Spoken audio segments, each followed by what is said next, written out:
At 2:17 p.m. on February 14, 1943, Private First Class Danny Reeves crouched in a bomb crater on Guadalcanal's northern ridge, watching a Japanese sniper's muzzle flash 340 yards upslope. The shooter had already killed 2 Marines that morning. Standard Springfield rifles couldn't cycle fast enough in the jungle humidity. Bolts seized, extractors failed. Marines died fumbling with jammed actions, while enemy snipers worked smoothly. In the next 5 days, Reeves would kill 11 enemy snipers with a rifle he'd rebuilt in violation of direct orders, using techniques that would get him court-martialed, then posthumously adopted by every Marine division in the Pacific. The jungle air tasted like rot and cordite. Reeves pressed his cheek against wood that shouldn't have been there, a walnut stock he'd carved himself, replacing the warped birch the Springfield came with. The bolt handle sat 3/4 of an inch forward of its original position, modified, unauthorized, illegal under standing orders from Colonel Patterson, who'd called the alteration destruction of military property. Reeves didn't care. He'd stopped caring the day his rifle jammed, and Tommy Breslin took a bullet through the throat 20 feet away. Danny Reeves grew up in Butte, Montana, where copper mines ran 3 shifts, and his father worked the graveyard. The Reeves family lived in a company house on Mercury Street, 4 rooms, outdoor privy, coal stove, that ate a ton every winter. Danny's father operated a jackhammer 2,400 feet underground. His mother took in laundry.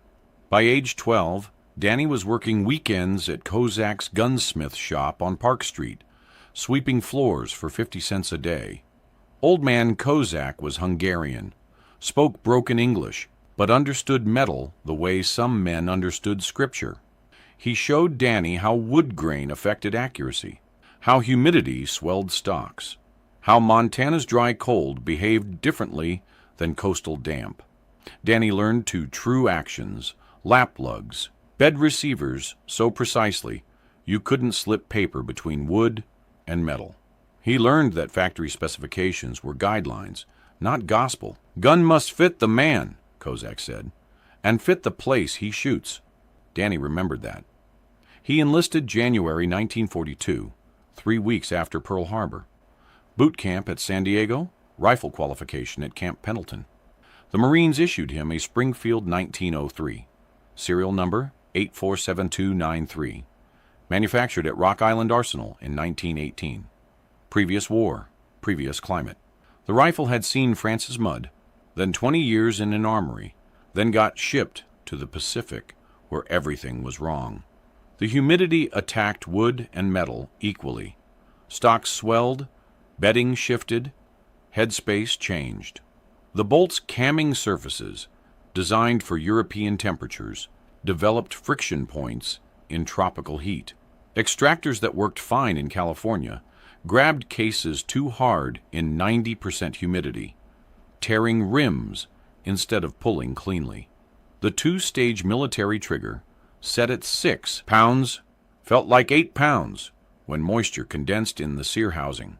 Marines died because of it. Danny's platoon, shipped to Guadalcanal in November 1942, assigned to the 2nd Battalion, 5th Marines. They moved into positions along the Matanikau River, where Japanese snipers controlled the high ground. The enemy worked from spider holes and platform blinds, taking single shots, then disappearing. Marine doctrine called for suppressive fire and frontal assault. The Japanese snipers just waited for the Marines' rifles to jam. Tommy Breslin died on January 8, 1943. He was from Philadelphia, worked in his uncle's butcher shop before the war, knew 3 jokes, and told them constantly. He was drawing a bead on a sniper 200 yards out when his bolt seized mid-cycle. The extractor had grabbed the fired case too hard, rim tore off, cartridge stuck in the chamber. Breslin was trying to mortar rod it clear when the Japanese shooter put a 6.5mm round through his neck. Arterial spray hit Danny's face. Breslin bled out in 40 seconds, making sounds Danny still heard at night. Corporal Eddie Yamada died January 19th. His rifle's firing pin broke. Metal fatigue from humidity cycling. The pin sheared clean through mid-strike. Yamada pulled the trigger on what should have been a killing shot. Click. The Japanese sniper didn't miss his return fire. Yamada took it through the upper chest. Died asking for his mother in Japanese and English both. Private First Class Marcus Webb died January 28th. Bolt lugs seized in battery. The rifle locked up completely. Couldn't open, couldn't fire, couldn't do anything. Webb was working the bolt when a sniper round entered below his left eye. He died before he hit the ground. 3 men, 3 funerals, 3 sets of personal effects shipped home. Danny started tracking it. In January 1943, the 2nd Battalion reported 47 rifle malfunctions during combat. 11 Marines died with jammed weapons in their hands. The Armory's report called it acceptable performance under adverse conditions. Captain Hensley called it operator error. Marines need to maintain their weapons better. Colonel Patterson called it combat stress affecting manual dexterity. Nobody called it what it was. Factory rifles built for a different war in a different climate, killing Marines who trusted them. Danny knew rifles. He'd built custom hunting rifles in Kozak's shop. Guns that shot half-inch groups at 200 yards, that cycled smooth as silk in Montana snow or August heat. He knew the Springfield's problems weren't mysterious. The bolt camming surfaces needed different geometry for humid climates. The extractor tension needed reduction. The stock bedding needed moisture barrier. The trigger needed work. He mentioned it to Gunnery Sergeant Price. Price listened, nodded, then said, "Reeves, I appreciate the input, but these rifles are built to military specifications, tested over 30 years. If there was a problem, the armorers would have fixed it. Your job is to shoot what you're issued, not redesign it." Danny tried the company armorer next, a lance corporal named Hutchins, who'd worked at a Ford plant before the war, knew tools but not guns. "Can't modify military property," Hutchins said. "Regulations. You alter a weapon, it's destruction of government equipment, court-martial offense. Even if the modification saves lives? Even then, chain of command exists for a reason, Reeves. You're not an engineer." But he was a gunsmith. The decision came February 3rd, 1943. Danny was in a fighting hole with Private Raymond Vasquez, a kid from Tucson who'd worked at construction before the war. They were watching the tree line 300 yards north. A Japanese sniper had killed 2 Marines from that position the previous day. Vasquez's rifle jammed mid-string. The bolt locked up halfway. Classic case of swollen wood binding the action. Vasquez swore, started trying to force it. The sniper fired. The round hit the log 6 inches from Vasquez's head, sprayed splinters across his face. Vasquez dropped flat, bleeding from a dozen shallow cuts, rifle still jammed. Danny killed the sniper with his own Springfield, which was also malfunctioning, but he'd learned to baby the bolt, work it slowly, pray the extractor didn't tear the rim. That night, Vasquez said, "How many more, Danny? How many more of us die because these things don't work?" Danny didn't answer, but he made his decision. The company area was quiet after 11 p.m. Most Marines were asleep or on watch. Danny sat in a corner of the supply tent with his Springfield, his field kit, and tools he'd scrounged over 3 months. A set of needle files from a wrecked Japanese position, a sharpening stone from a destroyed village, sandpaper he'd traded cigarettes for, a bottle of Cosmoline from the motor pool. He started with the bolt. The camming surfaces, the spiral cuts that rotated the bolt as it moved, were ground to tolerances designed for dry European climate. In jungle humidity, the surfaces developed friction from moisture film. Danny took his finest file and altered the geometry by 0.003 of an inch, infinitesimal, enough to let moisture film pass through instead of binding. It took 90 minutes. His hands cramped. The file slipped twice, nearly ruined the angle. Sweat ran into his eyes. The tent smelled like gun oil and mildew. Next, the extractor. The spring tension was too high, designed to handle crud and carbon from sustained fire. But in the Pacific, it grabbed brass cases too aggressively. Danny disassembled the extractor, removed the spring, carefully ground away 2 coils using the sharpening stone. Reduced tension by approximately 18%. The extractor would still grab fired cases, but would release them smoothly instead of tearing rims. He tested it 40 times with a spent cartridge. Smooth, clean, perfect. The stock required different work. The military bedding, where wood met metal, was finished with linseed oil that absorbed moisture. Danny stripped the bedding area with sandpaper until he reached bare wood, then applied 6 thin coats of Cosmoline, heat set with a cigarette lighter held 4 inches away. The Cosmoline created a moisture barrier. The action would remain stable regardless of humidity. Finally, the trigger. The military 2-stage system used a heavy spring designed for lowest common denominator safety. Danny didn't modify the pull weight. That would be dangerous. Instead, he polished the sear engagement surfaces with progressively finer grits of sandpaper, removing tool marks and friction points. The trigger still broke at 6 pounds, but it broke clean instead of creeping. He finished at 1:47 a.m. His thumb was bleeding from a file slip. His hands were black with Cosmoline and metal dust. The rifle looked identical to every other Springfield in the company. Same stock, same barrel, same sights. But the bolt cycled like water. The extractor released like silk. The trigger broke like glass. He was risking court-martial. Article 108 of the Articles of War, destruction of military property. Maximum penalty, dishonorable discharge, federal prison. Colonel Patterson had been explicit in his standing orders. Any unauthorized modification of issued weapons will result in immediate charges. Danny wrapped the rifle in a shelter half, lay down, didn't sleep. February 9th, 1943, 6:30 a.m. 3rd Platoon moved into positions along Ridge 287, a coral spine running north-south above the Matanikau. Intelligence reported Japanese sniper activity. At least 3 shooters working the western slope. 2nd Lieutenant Barnes assigned Danny to an observation post 400 yards forward of the company line. Danny moved into position with Vasquez as his spotter.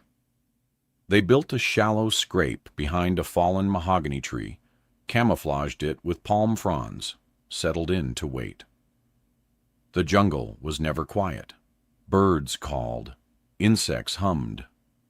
Something large moved through undergrowth 50 yards east.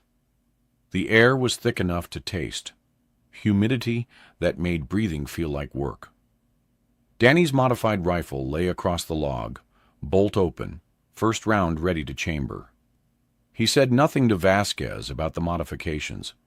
If the rifle failed, the failure would be his alone.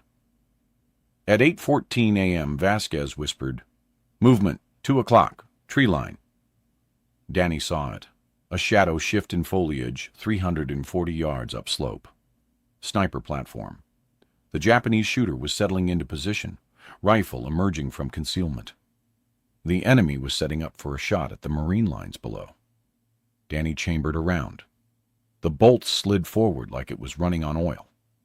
No resistance, no friction. Just smooth mechanical precision. The round seated. The bolt locked. The rifle was ready. Through the scope, a suggestion of movement. The Japanese sniper's rifle, probably a Type 97, extended from a camouflaged blind built into a tree fork. Danny could see the barrel, part of the action, a sliver of the shooter's shoulder. He settled the crosshairs, breathed. The trigger broke at exactly 6 pounds with no creep, no warning.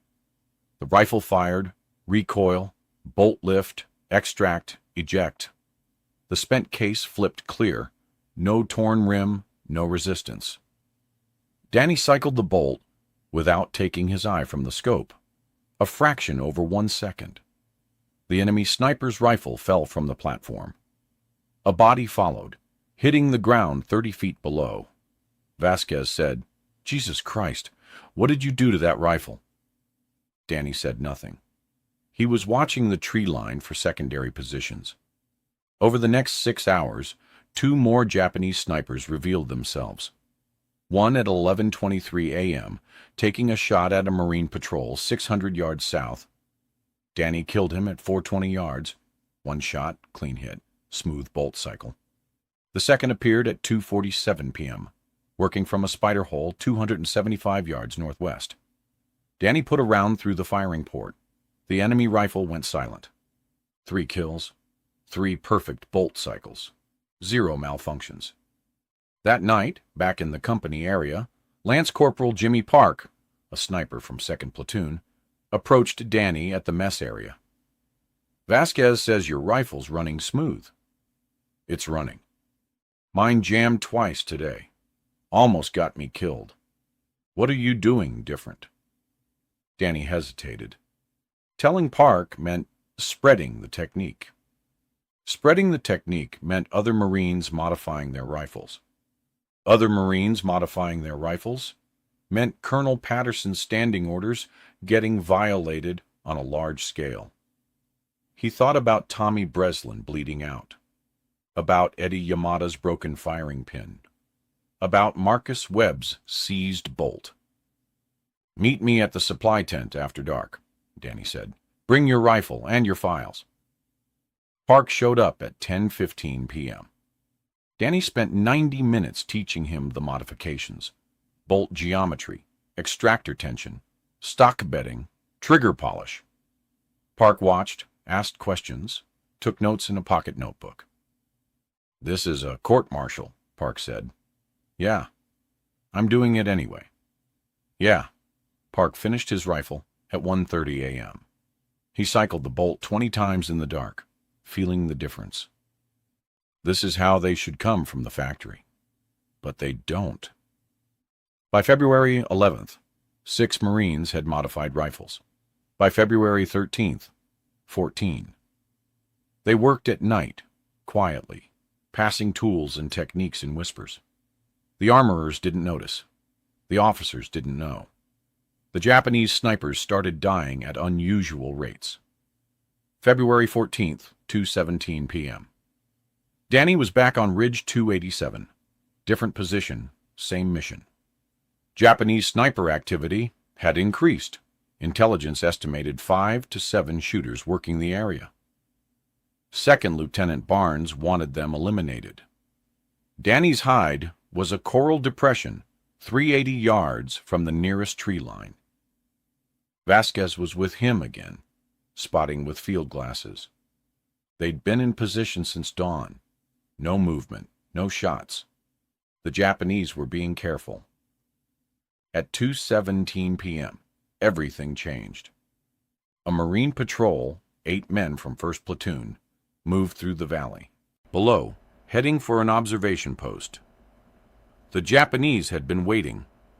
5 snipers opened up simultaneously from 3 different positions. Coordinated ambush. The Marines dove for cover. One didn't make it. Private Lewis took a round through the back, went down hard. The others returned fire blindly, couldn't see the enemy positions. Another Marine, Corporal Jeffries, was hit in the leg. The patrol was pinned, taking fire from multiple directions. Vasquez said, 3 positions, tree line at 2 o'clock, ridge at 10 o'clock, spider hole at 12 o'clock. Danny saw them. 5 muzzle flashes. 5 Japanese snipers executing a perfect L-shaped ambush. The Marines below had maybe 3 minutes before someone else died. Danny engaged the closest target, tree line, 340 yards, two shooters working from adjacent positions. First shot, center mass on the left shooter. The rifle fired, the bolt cycled. Smooth, 1 second. Second shot, right shooter, compensating for wind. Fired, cycled. Another second. Both targets down. He shifted to the ridge position. Two snipers, 480 yards, elevated angle. The range was extreme for a Springfield, but Danny had worked as a hunting guide in Montana, taken elk at 500 yards in mountain wind. He knew his holds. Third shot, lead the target, account for bullet drop. Fired. 0.4 of a second flight time. Hit. The Japanese sniper tumbled from his position. Fourth shot, immediate follow-up on the second shooter who was repositioning. Fired. Hit. The ridge went quiet. Final position, spider hole, 290 yards. Single shooter. The Japanese sniper was still firing at the pinned Marines.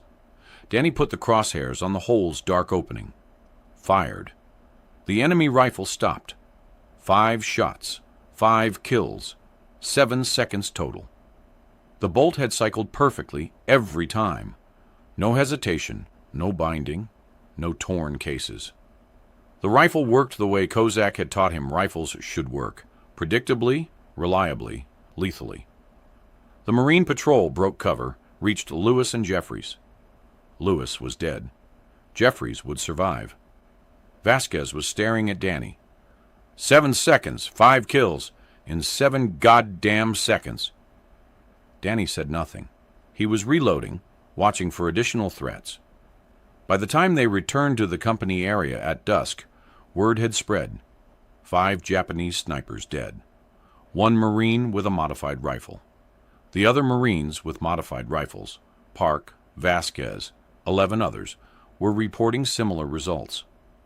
Smooth cycling, no malfunctions, accurate fire. The Japanese had noticed too. Japanese Army Captain Hiroshi Tanaka commanded the sniper detachment on Guadalcanal's western sector. He'd been a competitive shooter before the war, understood trajectories, and wind like he understood breathing. His detachment had killed 43 American Marines in January 1943. In February, the numbers were different. February 9th. 3 snipers lost. No American casualties. February 11th. 2 snipers lost. No American casualties. February 14th. 5 snipers lost, in 7 seconds.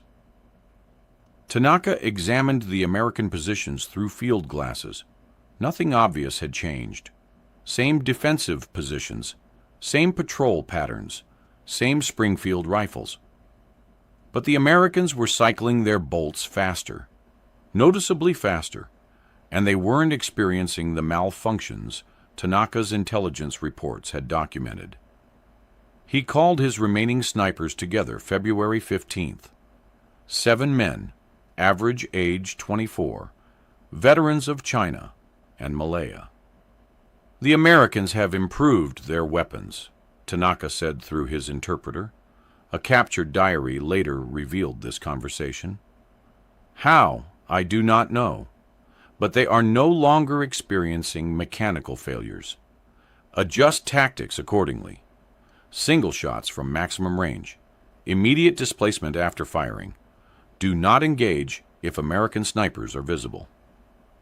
The Japanese snipers began withdrawing to longer ranges, 600, 700, 800 yards, beyond effective Springfield range. They became cautious, conservative. The psychological advantage had shifted. American casualties dropped. February 9th through February 20th, 2nd Battalion, 5th Marines, reported 3 sniper-related deaths. In the same period the previous month, 19 deaths. The modified rifles were saving lives, but the modifications remained unauthorized, and Colonel Patterson was starting to ask questions. February 18th, 1943, 10:30 a.m. Danny was summoned to battalion headquarters. a cluster of tents 400 yards behind the main line. Colonel Patterson was there, along with Captain Hensley and the battalion armorer, Warrant Officer Klein. Patterson was West Point, class of 1928, 15 years in the Corps. He ran the battalion by regulations, valued order over improvisation. Klein was a career armorer, 22 years in service, believed in factory specifications the way ministers believed in Scripture. On the field table between them, Danny's Springfield rifle. "Private First Class Reeves," Patterson said. "Is this your issued weapon?" "Yes, sir." "Serial number 847293. Issued to you at Camp Pendleton?" "Yes, sir." Patterson nodded to Klein. The armorer picked up the rifle, worked the bolt. It cycled smoothly, perfectly. Klein frowned. "This action has been modified," Klein said. "The camming surfaces show file marks. The extractor spring has been altered. The stock bedding has been refinished with unauthorized materials. The trigger engagement shows polishing." Patterson looked at Danny. "Did you make these modifications?" This was it. The court-martial moment. Danny could lie, claim ignorance, maybe escape punishment. But 14 other Marines had modified rifles using his techniques. If he lied, they'd face charges too. "Yes, sir. I modified the rifle." "You were aware of standing orders prohibiting weapon modification?" "Yes, sir." "You were aware this constitutes destruction of military property under Article 108? "Yes, sir." Patterson studied him. "Why?" Danny chose his words carefully. "Sir, the factory rifles are experiencing a 38% malfunction rate in combat conditions. Bolts seize, extractors tear case rims, actions bind from humidity. Marines are dying with jammed weapons. The modifications reduce malfunction rate to near zero while maintaining all safety specifications. The rifles are built to military specifications tested over 30 years, Klein said. If there was a systematic problem, it would have been identified and corrected through proper channels. The specifications were tested in temperate climates, sir, not tropical jungle. The humidity creates different tolerances. The modifications account for that. Patterson said, "How many other Marines have modified their rifles using your techniques?" Truth or lie? Truth meant broader charges. Lie meant abandoning the men who'd trusted him. 14, sir. I taught them the procedure. Captain Hensley swore under his breath. Klein looked like he'd been slapped. Patterson's expression didn't change. 14 unauthorized modifications, 15 counting yours, all in violation of direct orders. Patterson paused. What have been the results? Sir? Combat results, Reeves. Malfunctions, accuracy, reliability. 0 malfunctions since February 9th across all modified rifles, sir. Compared to 47 malfunctions in January among unmodified weapons. Estimated 11 kills attributed to modified rifles in the past 9 days. Patterson looked at Klein. Can you verify that? Klein hesitated. The malfunction reports have decreased, sir, significantly. I attributed it to better maintenance and cleaning procedures. Could it be the modifications? Sir, it's possible. But the modifications are still unauthorized. They represent individual alterations to standardized military equipment. It creates supply problems, maintenance problems, liability issues. Patterson nodded slowly. He looked at Danny for a long moment. Private First Class Reeves, you are confined to company area pending further investigation. Your rifle will be held by the armory for evaluation. Dismissed. Danny saluted, left. He expected arrest within the hour. The arrest didn't come. Instead, something stranger happened. February 20th, a major from Division Ordnance arrived, Major Robert Carlisle, an engineer who'd worked at Springfield Armory before the war. He spent 3 days examining the modified rifles, interviewing the Marines who'd made the changes, testing the weapons on the range. Carlisle submitted his report February 23rd. Danny never saw the full document, but word spread through the battalion. The modifications worked. Measurably, significantly, lethally. Carlisle's report, later declassified, stated the field modifications demonstrate sophisticated understanding of rifle mechanisms and tropical operating conditions. Bolt geometry alterations reduce friction coefficients by approximately 34% in high humidity environments. Extractor tension reduction eliminates case rim failures while maintaining extraction reliability. Stock bedding moisture barriers maintain zero shift across temperature and humidity variations. Trigger polishing improves shot consistency without compromising safety. The report's conclusion: recommend immediate evaluation for fleet-wide implementation pending engineering analysis. But fleet-wide implementation took time. Engineering analysis took time. Military procurement took time. Marines were dying in real time. Colonel Patterson made a decision. February 25, 1943, he issued verbal orders, never documented in writing, never officially recorded. The orders spread through the battalion by word of mouth.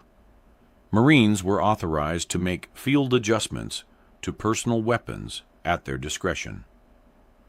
The battalion armory would provide files, stones, and Cosmoline for maintenance purposes. No questions would be asked about the specific nature of the adjustments. It was authorization without official authorization. Plausible deniability if higher command objected. Permission without documentation. Danny was released from confinement. His rifle was returned. No charges were filed. By March 1st, 87 Marines in 2nd Battalion had modified rifles. By March 15th, 233. The technique spread to other battalions, 3rd Battalion, 1st Battalion, units from different regiments. Marines taught other Marines in quiet corners of supply tents, in fighting holes during lulls, in the moments between firefights. Nobody called it the Reeves modification. It didn't have a name. It was just what you did if you wanted your rifle to work. The statistics told the story.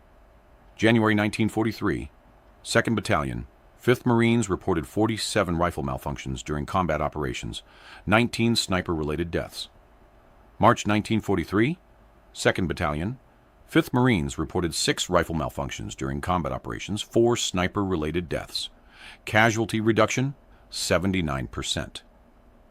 Conservative estimates credit the modifications with saving between 40 and 60 Marines' lives across the division between February and June 1943. Possibly more. The data was incomplete, the records scattered, the war still happening. The Japanese noticed. Captain Tanaka's diary, captured after his death in April 1943, contained this entry, dated March 12th. American rifles are functioning with unusual reliability. Previous pattern of mechanical failures has ceased. Our snipers report American return fire is now rapid and accurate. Recommend increased caution when engaging rifle-armed infantry. Japanese sniper tactics shifted throughout the spring. Longer ranges, briefer exposures, more conservative engagement criteria. The psychological balance had changed.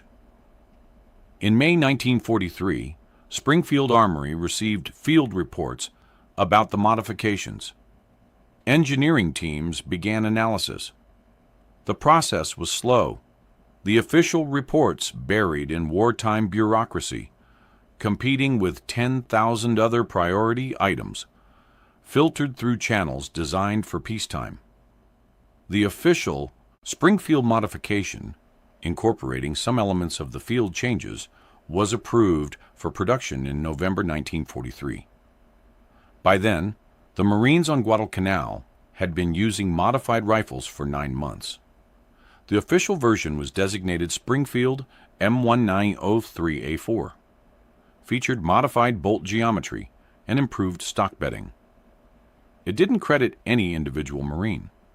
Danny Reeves never received official recognition for the modification. His personnel file contained no medals, no commendations, no mention of the technique that bore his name in unofficial Marine circles. But there was paperwork, different paperwork. March 8, 1943. Formal charges were filed. Article 108, destruction of military property. Article 92, violation of direct orders. The charges came from division level, a colonel who'd heard about the modifications and demanded accountability regardless of combat results. The court-martial was scheduled for March 29th. Danny sat in a tent the night before the hearing, writing a letter to his parents. He didn't mention the charges. He wrote about the weather, about missing Montana, about how the jungle birds sounded different from mountain birds. He signed it, "Love Danny," and gave it to the company mail clerk. The hearing took place in a canvas-walled room behind battalion headquarters. 3 officers on the panel, all majors. A captain from JAG prosecuting. No defense counsel. Danny represented himself. The prosecution's case was straightforward. Reeves had violated direct orders. Reeves had modified government property. Reeves had taught others to do the same. The regulations were clear. The violation was obvious. Maximum penalty, dishonorable discharge, 2 years federal prison. Danny didn't deny anything.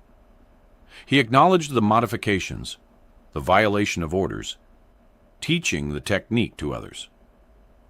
The prosecution rested. Danny spoke for 11 minutes. He didn't make excuses. He explained the malfunction rates, the deaths, the technical reasons for the modifications. He brought up Tommy Breslin, Eddie Yamada, Marcus Webb, men who'd died with jammed rifles. He referenced Major Carlisle's engineering report. He cited the casualty reduction statistics. "I knew I was violating orders," Danny said. "I knew the potential consequences, but I also knew Marines were dying because factory rifles weren't designed for jungle conditions. I made a choice. I'd make it again." The panel deliberated for 40 minutes. Verdict: guilty on all charges. Sentence: reduction in rank to private. Forfeiture of 2 months' pay. Confinement to company area for 30 days. No dishonorable discharge. No prison time. The minimum possible sentence under the articles. The senior panel member, Major William Thorne, added an unofficial statement after the formal verdict.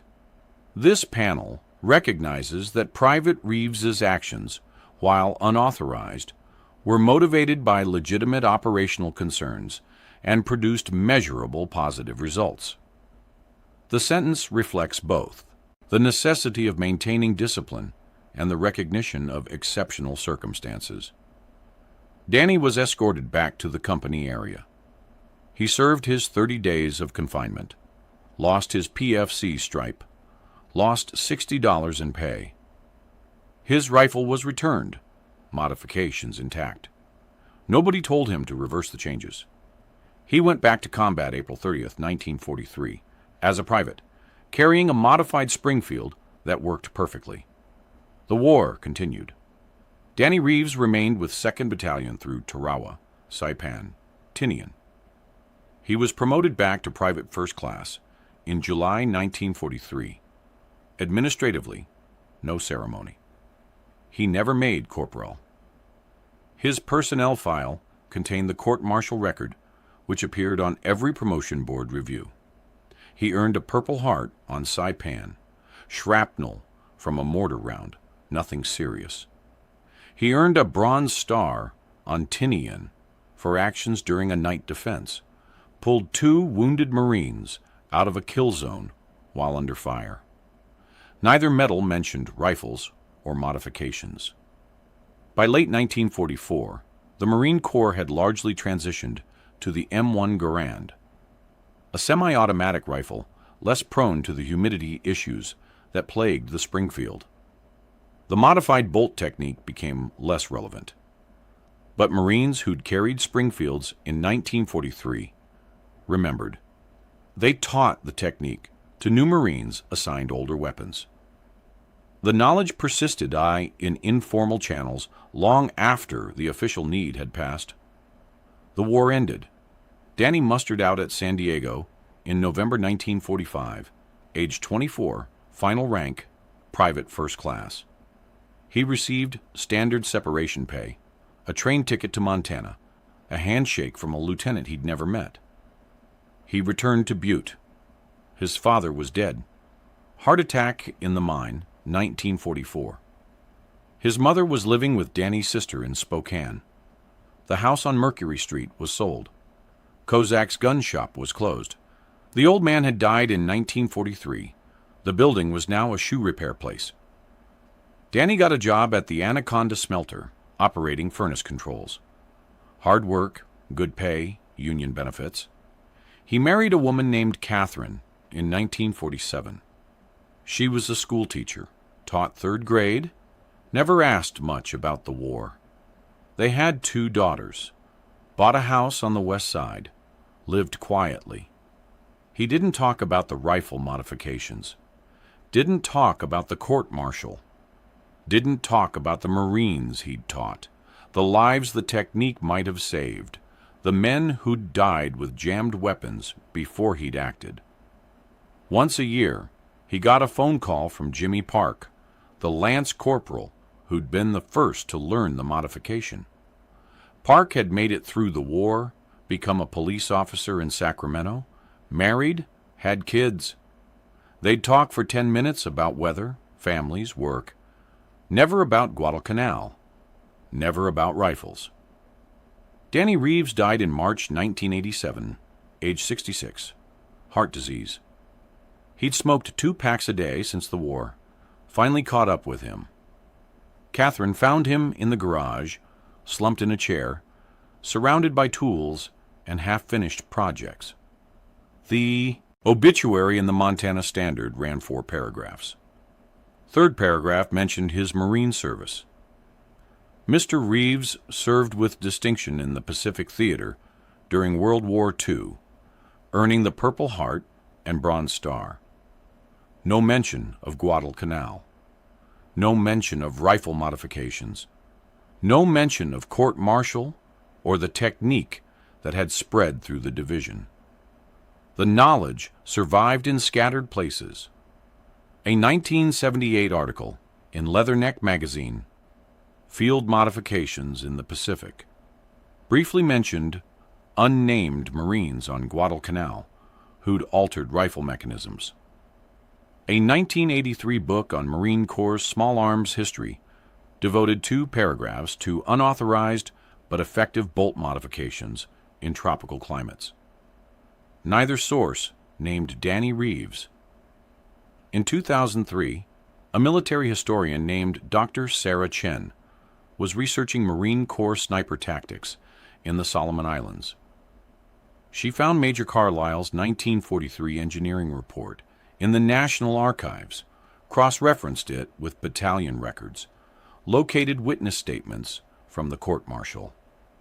She tracked down Jimmy Park, then 83, still living in Sacramento. Park told her about Danny Reeves, about the night in the supply tent, about learning to file bolt surfaces and polish triggers, about 14 Marines modifying their rifles before the officers knew, about the court-martial and the minimal sentence. "Danny saved my life," Park said. "My rifle jammed on me twice in January. Would have been 3 times, except by February I had a modified bolt. It worked perfect. Never jammed again. How many other guys can say that?" How many other guys are alive? Because some private from Montana knew rifles better than the colonels did. Dr. Chen published her findings in 2005, a journal article titled Innovation Under Fire, Unauthorized Rifle Modifications on Guadalcanal, 1943. The article, named Danny Reeves, detailed the technique, cited the casualty reduction statistics. Conservative estimate, the modifications saved between 40 and 80 Marines' lives directly, possibly 200 plus, indirectly through tactical advantages and enemy psychological impact. Danny never knew. He died 18 years before Dr. Chen's research was published. He died thinking his service was unremarkable, his contribution forgotten, his court-martial, the defining moment of his Marine Corps career. He was wrong. That's how innovation actually happens in war. Not through engineering committees and peacetime laboratories, not through procurement boards weighing cost analyses, not through official channels moving at bureaucratic speed, through sergeants and privates and lance corporals who see the problem every day, who understand mechanisms from civilian skills the military never asked about, who make choices between regulations and survival. Through men who risk court-martial because watching friends die with jammed rifles becomes unbearable. Through knowledge that spreads person to person in whispered conversations because official channels move too slowly, and Marines are dying right now. Danny Reeves could have followed orders, could have used the rifle as issued, accepted the malfunction rate, blamed the factory and the humidity and the war. Nobody would have faulted him. The court-martial would never have happened. His personnel file would have been clean. But Tommy Breslin would still be dead with a jammed rifle in his hands. And so would 40 to 80 other Marines, whose names nobody recorded, whose deaths would have been attributed to enemy action rather than mechanical failure, whose families would have gotten telegrams saying their sons died fighting when they actually died, fighting a bolt that wouldn't cycle. The choice Danny made in that supply tent at 11:00 p.m. on February 3rd, 1943, wasn't really a choice at all.